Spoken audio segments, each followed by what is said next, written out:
जरांगे पाटलांना माझं व्यक्तिगत समर्थन आहे असं अशोक चव्हाणांनी म्हटलेलं आहे। जरांगे पाटलांची चळवळ ही राजकारण विरहित आहे। जरांगेंना राजकीय लेबल नसल्यानं त्यांची विश्वासार्हता आहे। मराठा समाजाला आरक्षण मिळायला हवं हीच त्यांची भूमिका, तर मराठा समाजाला आरक्षण मिळावं ही माझी देखील भूमिका आहे असं अशोक चव्हाण म्हणाले।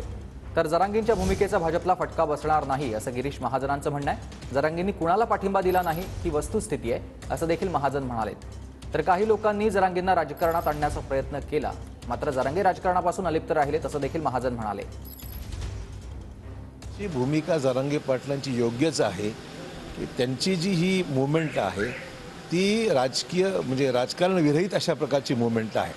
त्यांचा शुद्ध हेतू मी त्यांना मागेच मी माझ्या अनेक ठिकाणी भाषणातही बोललो की महाराष्ट्रातले मराठा समाजाचे एकमेव नेते आहेत की ज्यांना कुठलं राजकीय लेबल नाही आहे आणि म्हणूनच त्यांची विश्वासार्हता आहे।